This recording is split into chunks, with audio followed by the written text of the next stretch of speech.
ሁለት አበይት ታላላቅ ትዕይንቶች በሁለት የዓለም ከተሞች በዩናይትድ ስቴትስ አሜሪካ ዋሽንግተንና በኢራኗ መዲና ቴህራን።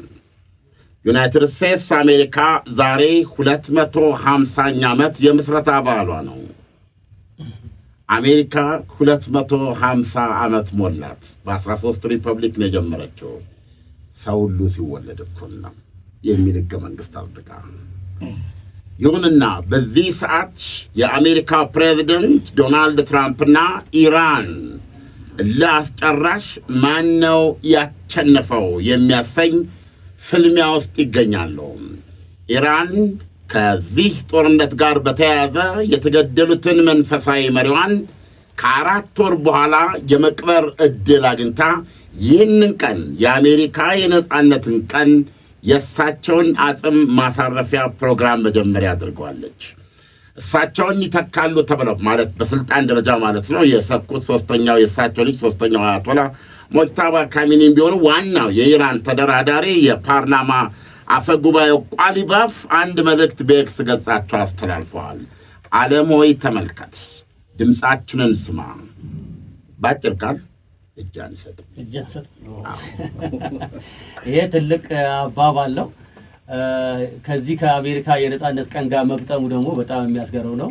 እስከዛሬ ድረስ በነበረው የሰላም እጦት ሳቢያ አያቶላን መቅበር ህዝባዊ አድርጎ መቅበር አልተቻለም ነበረ። መገጣጠሙ የራሱ ትርጉም አለው። ጦርነቱን ተሸንፈው ቢሆን ኖሮ ኢራናውያን በዚህ ደረጃ እንደውም የሚወጡ ዘገባዎች እንደሚያሳዩት ከሆነ እስከ 20 ሚሊዮን ሰው ይሰናበታቸዋል ተብሎ ነው የሚታሰበው።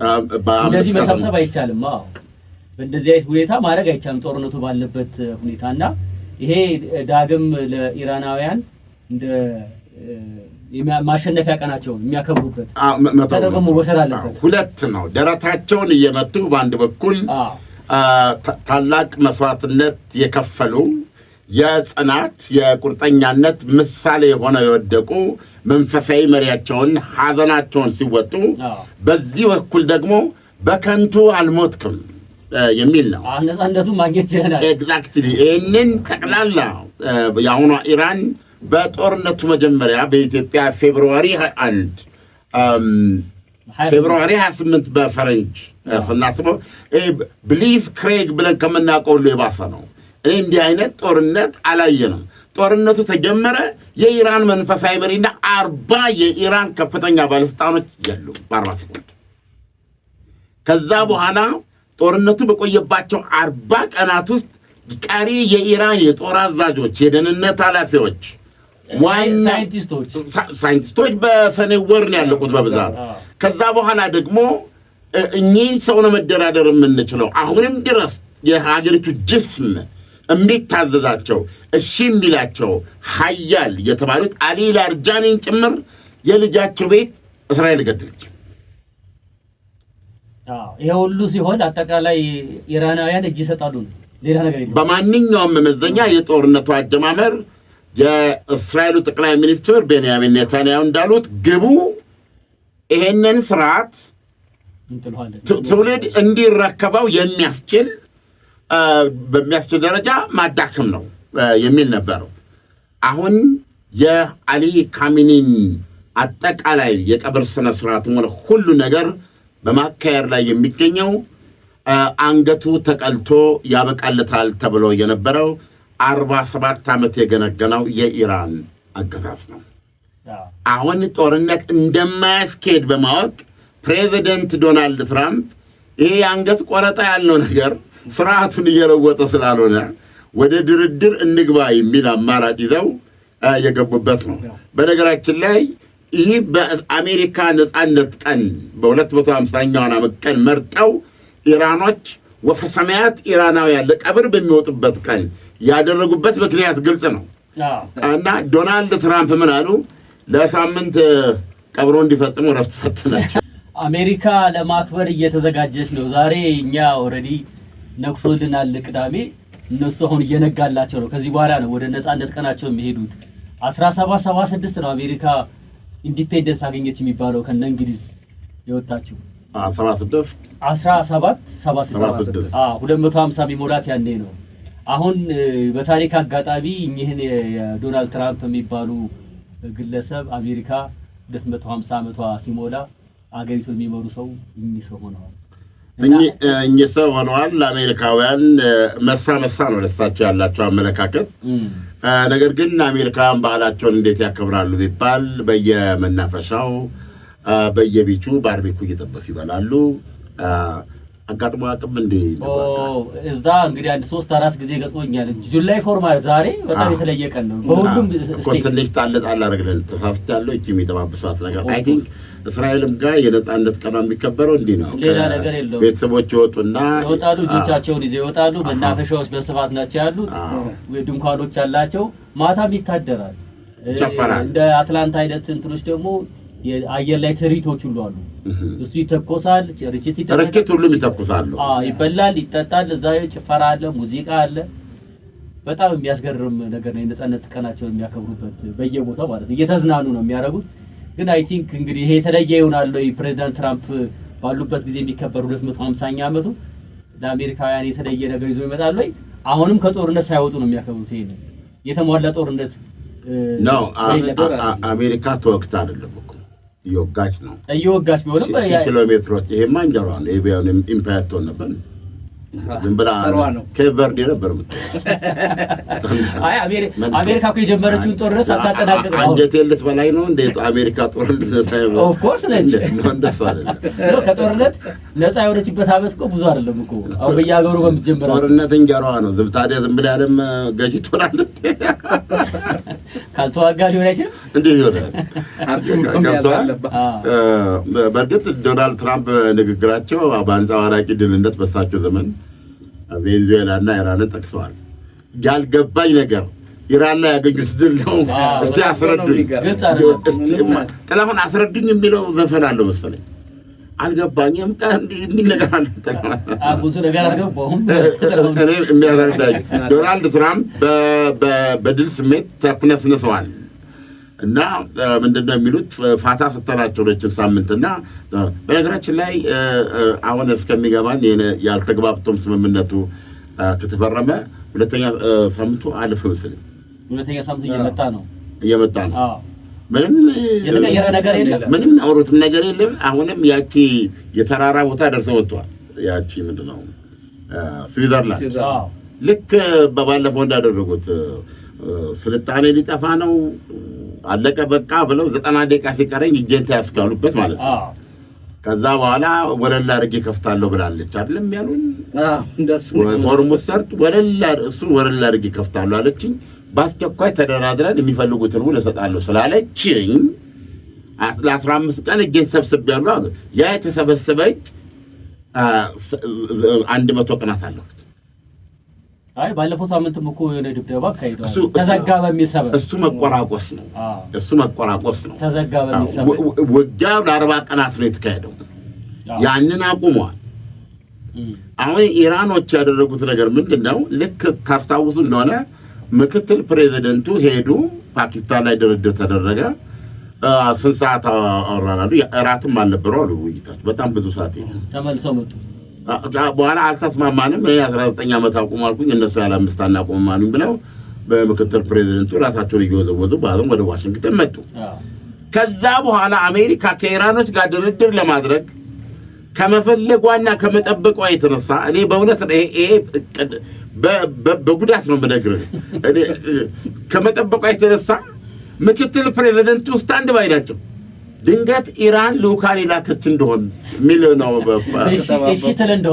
እሺ ትል እንደሆን ሲጠብቁ ቆይተው ከዛ ውጭ ጉዳይ ሚኒስትር ማናቸው አርጋቺ ወደ ፓኪስታን ሊሄዱ ነው የሚል ዜና መጣ።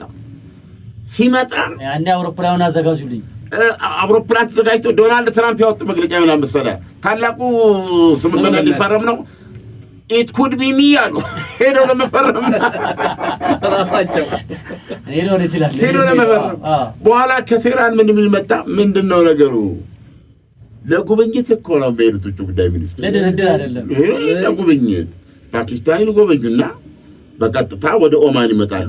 እኔ እንደው ይሄንን የባለስልጣኖችን አበራረር እኔ አልወስንም፣ ግን በወስን ኦማን ደርሰው አልነበርም እንዴ ወደ ፓኪስታን ሄድ ያለባቸው? እንዴት ነው ወደ ኋላ እኮ ነች ፓኪስታን ያለችው ወደ ኋላ ነች። ኦማን ያለችው ወደፊት ነው። ከሆርሙዝን ተሻግረው ነው ኦማን ያሉት። እኔ እሳቸው አስቤ ነው አሁን ፓኪስታን ሄደው ኦማን መጡ። ከኦማን እንደገና ፓኪስታን መጣው ወደ ራሽያ ነው ሄዱት። እንግዲህ እዚያ የተዘጋጀው ነገር አለ፣ እዚያ የሚጠብቅ ሰው አለ ፓኪስታን ቦታ እና እሳቸው ሳያገኙ ኦማን ማናገር። ይሄ ሁሉ ሲሆን ቀልድ አይደለም በመናገረው፣ ይሄ ሪከርድ ነው። በእውነት ነው በነገርህ። የአሜሪካ ጸሐፊዎች መቼም የታደሉ ናቸው። 40-50 መጽሐፍ ነው የሚወጣው። ፕራክቲካሊ የአሜሪካ ፕሬዚደንት እንዳትነቃነቅ የሚለው ቤተ መንግስት ገቡ።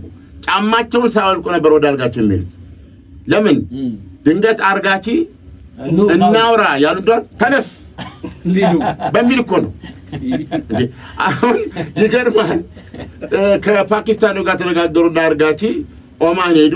ከኦማን እንደገና ፓኪስታን መጡ። ይሄ ሁሉ ሲሆን እነንትና ኦልሬዲ ተዘጋጅተዋል። ሁለቱ ሪል ስቴት አልሚዎች ይሄ አማሽየው ዘመድ አማሽየው ያሬድ ኩለርና ስቲቭ ዊትኮፍ ቢሊዮነሮች ናቸው። አዎ።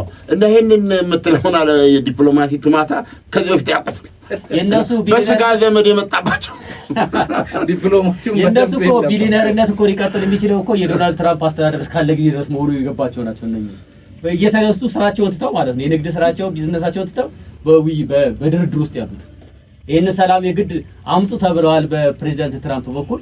ይሄው መካከለኛው ምስራቅ ነው ሰሞኑን የከረሙት እኮ እንዴት ነው አሚን የሪል ስቴት ሰውዬ እኮ የሚያውቀው ብዙ ጊዜ ፋውንዴሽን ያውቃል እኮ ህንጻው እንዴት እንደሚሰራ ያውቃል። እዛ ጋር እኔ ኮቴ መናና ነው የምላቸው ከከባድ ይቅርታ ጋር ይዘው የመጡት ነገር ስለሌለ የእነሱን ድካ ተከትሎ የመጣ ነገር የለም። ኤኒዌይ እነዚህን ሁለት ትጉሃን ተዘጋጁ ብለው አሉ።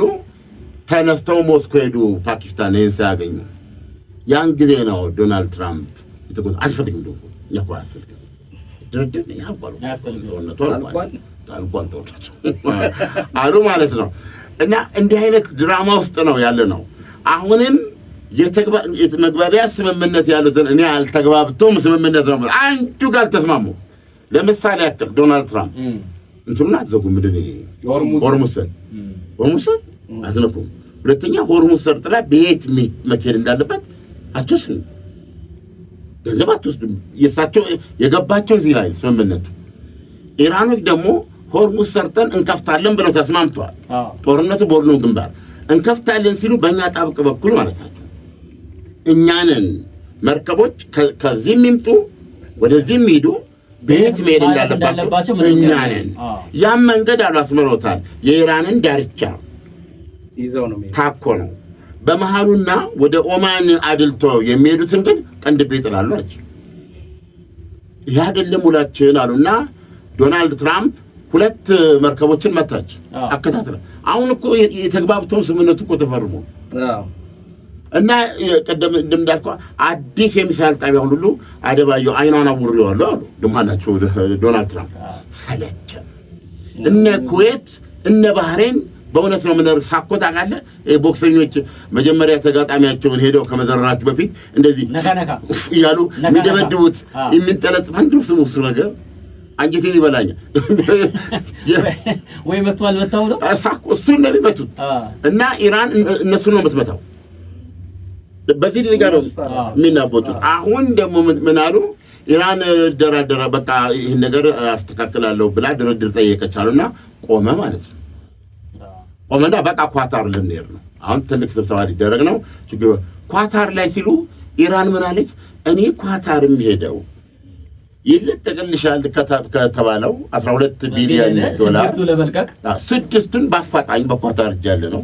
ከውስጥ ብዙ ጨዋታ አልቋል። ኳታር መቼም ለመስጠት ጨምራም ለመስጠት ዝግጁ ነው። በጣም አሁን ሰላም በጣም ማግኘት ፈልጋለሁ። እኔ ለሱ ነው የምሄደው። አንድ አሜሪካዊ ባይኔ ማየት አልፈልግም። ማንደጋገሩን ነገር ይላል ቼኩን ለመቀበል። ዶናልድ ትራምፕ ግን ይሄ በሰላም በተግባብቶም ስምምነቱ መሰረት የታክቲካል የሚባለው እንትን እየተደረገ ነው አሉና ሁለቱን ሪል ስቴት አልሚዎች ወደ እንትን ላኩ። መካከለኛ ወደ ኳታር ሄደው የኢራንን ተደራዳሪዎች በመልክ አንዳቸውንም ማለት አይደለም መደራደር አልተገናኙም ፍለ በቤይካሪ ከኳታር ጋር ተነጋገሩ ከኳታር ጋር ተነጋግረው የምስራች ምስር ብሉ ብለው ለዓለም በቃ አሁን ወይታው ተብቻለ ኢራኖች ሀገራቸው እንደገቡ እኛ ከአሜሪካ ጋር ያወራነው ነገር የለም በየሄድነው ለስድስት ብሔራችን ነው እሱም ደግሞ በጣም ጥሩ ውጤት ዘንበታል ነገር ግን አሁንም እናስጠነቅቃለን በዚህ በምንድነው ወርሙዝ እኔ ካሰመርኩት መስመር ውጪ ወለም ዘለም ብላለሁ ብትል ትቀነደባለህ ነው እንግዲህ አይነት ሁኔታ ላይ ነው ያለው እና አሁን ምኑን ነፃነት ታዲያ አሜሪካ ህዝብ የነፃነት ቀኑን በደስታ ያከብረዋል ወደ ጦርነት እኮ የገቡበት መንስኤ አንዱኛው መፍትሄ ባላገኘበት ሁኔታ ነገር ግን መፍትሄ ያገኘ ብለው የሚሉን በስታቸው ትሩስ ሶሻል ላይ የሚጻፉ ነገሮች ብቻ ናቸው ሁሌ መፍትሄ እንደተገኘ ነው ዛሬ የሚገኘው በነጋሪት ብቻቸውን ያወራሉ እኮ የሚነገር እኮ ከኢራን በኩል ወጥቶ ነበር ያኔ ድርድሩ የነበረ ጊዜ በድርድሩ ማለት ብዙ ነገር ይናገራሉ የፕሬዝዳንት ትራምፕ በትሩዝ ሶሻላቸው ላይ እና ፕሬዝዳንት ትራምፕ ብቻቸውን እያወሩ ነው የሚነገር ወጣ እና ከማጋይ ተወያዩ ነው እንደዚህ አድርገናል ነው መግለጫ የሚያወጡት እኛ ከኛ ጋር ተነጋገሩታል የሚል ነው አይደለም ዛሬ ኢራኖች እያስተላለፉ ያሉት መልእክት ለዶናልድ ትራምፕ እያስተላለፉ ያሉት መልእክት ይሄ ነው ኤኒዌይስ ይሄ በዚህ እንዳለ እንግዲህ በዚህ መካከል ባለደዋ እውነቱን ለመናገር እስራኤል ናት ጦርነቱ ሲቆምም ውሳኔ ውስጥ የለችም ጦርነቱ ሲደረግም ጦርነቱ ሲጀመር ነበር ጦርነቱን እሷለች የሚያቆመችው ነው በመጀመር ደረጃ አብረው ጀመሩ ጦርነቱ ከ40 ቀን በኋላ እንዲቆም ያደረጉት ዶናልድ ትራምፕ ናቸው በቃ ያንገት ቆረጣው ምንም ያመጣው ነገር የለም በድርድር ይመጣል ብለው ነው ያሉት ማለት ነው በጦርነት መፍትሄ እንደማይመጣ እኔ ከ40 ቀን በኋላ ነው በቃ እንደዛ ብላችሁ የገባውበት ነው ሳይሆን ለሰዎች ምንም በእንላቸው ቢሞቱ ምንም የሚቀየር ነገር የለምና ስለዚህ አሉና ይሄን አነሱ ግን ዛሬ ኢራን እንዴት ነው የምታረገው የቀብር ስነ ስርዓቱ ምን ይመስላል ነው በዛሬው ዕለት የመንፈሳዊ መሪ 86 ዓመታቸው ነበረን ቴህራን ውስጥ በሚገኘው በስርወ መንግስቱ መስራች በአያቶላ ሮላ ሆሚኒ ስም በሚጠራው የመስጊድ ኮምፕሌክስ ነው በጣም ሂውጅ ነው እና አስከሬናቸው ለህዝብ ክፍት ሆኖ ለሁለት ቀን ይቆያል ዛሬና ነገ እና ቴህራን በአጠቃላይ በዛሬው ዕለት ኢራናውያን በቴህራን ውስጥ ያሉ መንፈሳዊ መሪያቸውን ይሰናበታሉ ያው ይሄዱ ይሰናበታሉ ይሄን እንግዲህ በብዙ መቶ ሺዎች የሚንቀሳቀሱበት ስለሆነ ወይም ሚሊዮኖች የሚንቀሳቀሱበት ስለሆነ እንግዲህ በአምስት ከተማ ስለሆነ የአምስት ከተማው ድምር ነው 20 ሚሊዮን ይመጣል ይባላል ኢራን ምን ያህል ዝግጅት አድርጋለች ሲባል አንድም እዚህ ውስጥ የማይሳተፍ የለም ኢራናዊ ሆነ እዚህ የመንግስት ሰራተኛ ሳታዲ ኤቭሪቲንግ የሀገሪቱ ኤጀንሲ ኤቭሪቲንግ እየተሳተፉ ነው ያሉት እና አንዳንድ ኢንተረስቲንግ ነገሮች ምንድነው ለሚወጣው ህዝብ አይረበው ዘንድ በየደረሰበት እንዲመገብ 50 ሚሊዮን ዳቦ የጋገሩ የሚያቀርቡ ተንቀሳቃሽ ዳቦ ቤቶች አሉ ብዛታቸው የ17 ሚሊዮን ህዝብ ነች በነገራችን ላይ ማን ነው ቴህራን ላይ 17 ሚሊዮን ነው የሚገርም ነው ባከ በጣም ብዙ ህዝብ ነው የሚኖርባት እንደው አንዳንዱ ከሎጂስቲክስ ደረጃ ለማየት 21 ሄሊኮፕተሮች 100 ሰው አልቦች 2500 አምቡላንሶች 500,000 ሊትር ግሉኮስ የጫኑ በመተፋፈግ የተነሳ ችግር ይታው ግሉኮስ የጫኑና እንዲሁም 20,000 የትምህርት ቤት ክፍሎች ተዘጋጅተዋል አስቸኳይ ህክምና ለመሳሰለው ምክንያቱም ህዝቡ በነቂስ ነው የሚወጣው እነዚህ ብዛታቸውን ባገኝ ደስ ይለኝ ነበር ማስተዋወቅ 16 ተንቀሳቃሽ ዳቦ ቤቶች በህዝቡ ማር የገቡ ትኩስ ዳቦ ወይም ፒታ ብዙ ጊዜ መካከለኛ ምስራቅ ዳቦ ሲሉ ይሄ እሷ በጣም ነው ወይ ሳነች ወይም ዳቦ ነው የሚያደርጉት እሱን ያደርጋሉ ምናልባት በዜናው ላይ አሁንም ድረስ የነገር ደጋግሜ ያነበብኩት ነው ይህ የመንፈሳዊ መሪ አሊ ካሜኒ የቀብር ስነ ስርዓት እስካሁን ድረስ ኢራናውያን ከ4 ወር በላይ ነው እንደው ምረት ለመናገር ከ4 ወር በላይ ከሳቸው ሞት በኋላ 3 ወር ሊሆን ይችላል በላይ አዲሱን መንፈሳዊ መሪያቸውን አያቶላ ሙጅተባ ካሚኒ በአይነ ስጋ ላዩም በጆሮአቸው አልሰሙም። ኢራናውያን እንዳው ዛሬ ለአይነ ስጋ ይገለጣሉ፣ ምናልባትም የጸሎተ ፍትሐቱን ይመራሉ ተብሎ ነበር። ነገር ግን የእስራኤሉ ጠቅላይ ሚኒስትር ከዚህ ቀደም ሲል እሱ እኮ ሊስት ውስጥ አለ፣ እኔ ከምፈልጋቸው ሰዎች ዝርዝር ውስጥ ማለት እንዲሞቱ ሊስት ውስጥ አለ። ስለዚህ እስራኤል እና ለቁሰውን ልታውክ ማለት ነው። ኢራን አስጠንቅቃለች። አሜሪካና እስራኤል እንዲህ ብላችሁ እጃችሁ የምታነሱ ታዝናላችሁ ብላ ማስጠንቀቂያ ሰጥታለች። እውነቱን ለመናገር የብዙ ሀገር መሪዎችም የሚገኙበት ነው። ለምሳሌ የፓኪስታኑ ጠቅላይ ሚኒስትር፣ የቀድሞ የሶቪየት ህብረት ሪፐብሊኮች ወደ ካዛክስታን፣ ታጂኪስታን እና ጆርጂያ ምናምን ይባሉ ርዕሰ ብሔሮች ናቸው የሚሄዱት። እና ካዛክስታን ብቻ እኮ ነች ግን ሺያ፣ ሌሎቹ ሱኒዎች ናቸው የራሽያ ከተገነጠሉት ውስጥ ብዙዎች መሪዎቻቸው ይሄዳሉ። ሳውዲ አረቢያ ቀብሩ ላይ ትልቅ ተሳትፎ እያደረገች ነው። ምንም እንኳን ከሀውቲዎች ጋር ጠብ ገብታለች ሳውዲ አረቢያ። አንድ የኢራን አውሮፕላን አሁን ቀብሩ ትናንት አይደለም የኢራን አውሮፕላን ያ የመን አየር ማረፊያ አይወድምም እንዴ? ስንት ተመታ። በጣም እኮ የሚገርም ነገር ነው። አንዳንዴ የማይገባ ነገር አለ። ሰርተውታል መልሶ እንደገና አውሮፕላን ለመነሳት እና ለማረፍ የሚሆነው ነገር አድካሚ እኮ ነው። አንድ አውሮፕላን ያርፋል። ተለቅ ያለ አውሮፕላን የኢራን ነው ያረፈው። የራሷ የመናን ሰዎችን ይዞ ነው የተባለው። ሳውዲ አረቢያ ደግሞ የአውሮፕላን ሌላ ነገር ነው ያዘው ብላ ጠርጥራለች እና የጦር ጀቶቿ ወደ ውስጥ ሊገቡና አውሮፕላኑን እንዳያርፍ ለማድረግ እንቅስቃሴ መጀመር ፈልገው ነበር። እንዳያርፍ ለማድረግ አዎ፣ ኦኬ ገብቷል። ቻለም ሁለት ፊት ነው ያለው። ከፊት ለፊት የምታረጋው አለ፣ ከጀርባ የምታረጋው አለ። እንደውም ጥሩ ለዚህ ጥሩ እንትን በእውነት ጓዳ የምትለዋን ቃል በደንብ መያዝ አለበት። ዓለም በጓዳ የምትሰራው አለ፣ በሳሎን የምትሰራው አለ። አዎ አሁን በእኛ አልጋ ወራሹ ኃይለኛ ነው። ማነው የሳውዲው ማነው ዶናልድ ትራምፕን እምቢ ያለ ሰው ነው። አይቻልም፣ በቃ አይቻልም። ይሄ ፕሮጀክት ፍሪደም ብለው ጀምረው ነበር 2025 ነው። ፕሮጀክት ፍሪደም ብለው መርከብ እያጀብኩ አስወጣለሁ ብላ በታላቅ ዜና ዋና ዓላማዬ ሆርሙዝ ሰርጥ ላይ ምንም ቁጥጥር እንደሌላት ኢራንን እጇን ማሳየት ነው ብለው እንደጀመሩ የጦር ጀቶች ምናምን ከዛ መነሳት አለባቸው። ከሳውዲ አረቢያ በዛ ውስጥ መንቀሳቀስ አለባቸው። አልጋ ወራሹ አይሆንም እንዴ? ይደወል ቢነገረው ፕሬዚደንቱ ከዛ በኋላ ታዱን እንግም ነው በኋላ ኢራን ለምትተኩሰው ሚሳኤል ማን ያድነኛል? ከዛ በኋላ ምክትል ፕሬዚደንት፣ ከዛ በኋላ ውጭ ጉዳይ ሚኒስትሩ፣ ሌላው ቀርቶ ሁለቱ ሪል ስቴት አልሚዎች እስቲ ቢስገርና ያሬድ ኩሽና እንደው ትንሽ የሆነ የራሳችሁ ቀዳዳ ካለ ሞክሩ ተብለው ሲሉ ኖ አለ ዶናልድ ትራምፕ ጨርሶ ነው የሚባለው። ስለዚህ ኦፕሬሽኑ በተጀመረ በ36 ሰዓት ኢራን ደራደራው ድረስ ኢራን ስላለች ተሰራዋል።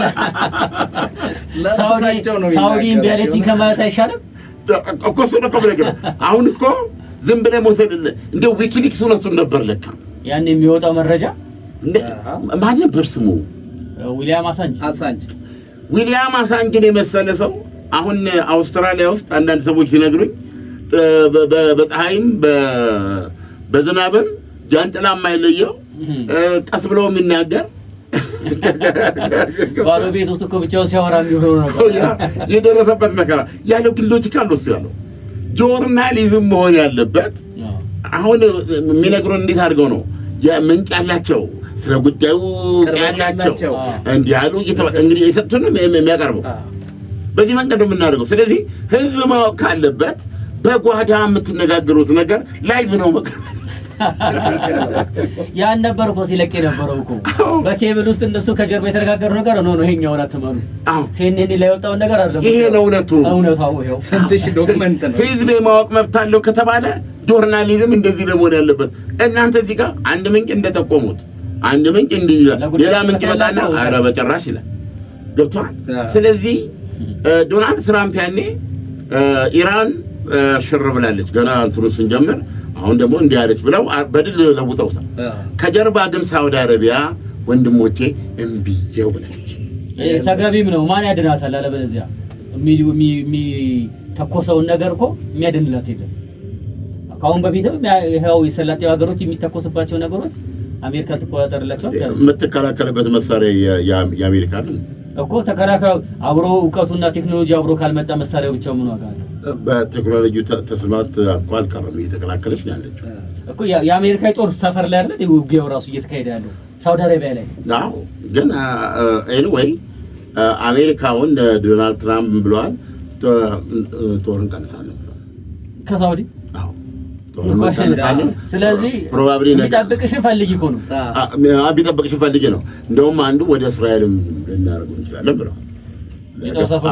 አሁን ምንድነው አልጋ ወራሹ እንዲያደርጋቸው ኤምቢኤስ ሙሐመድ ቢን ሳልማን ናቸው።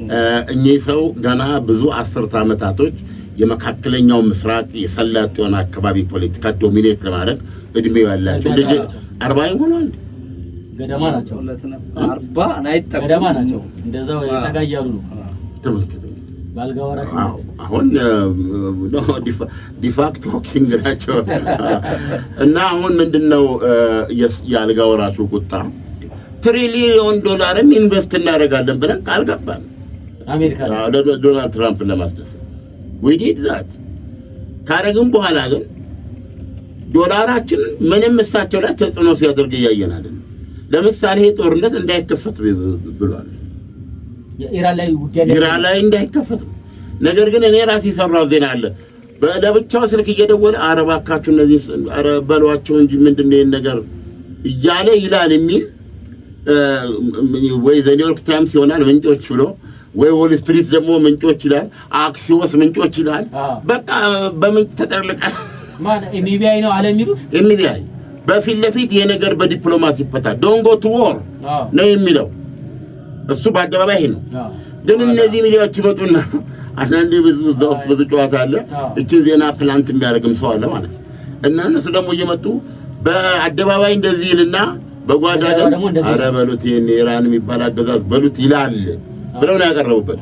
እውነታው ግን አሁን ይህ ጦርነት እንዳይከፈት በዲፕሎማሲያዊ መንገድ እንዲፈታ ያን ያህል ቢያደርጉም ምክንያቱም $1 ትሪሊዮን በላይ ኢንቨስት አድርጓል ሳውዲ አረቢያዎች ልታርቆ ኦቨር 10 years something ዶናልድ ትራምፕ ግን ጦርነቱን ጀመሩት። የነገሯቸው ከተጀመረ በኋላ ነው ልንጀምር ነው የሚል መልእክት የለው። እሱማ ጦርነቱ የታቀደውን በሁለቱ መካከል ነው እኩል ነው የጀመሩት። ሁለቱ ናቸው ወዳጆች እኮ ማናማ እስራኤልና አሜሪካ እኮ ስም እየጠራት እነሱ ሲባል እዚህ ያሉ ሰዎችን እንዳይጨምር ነው።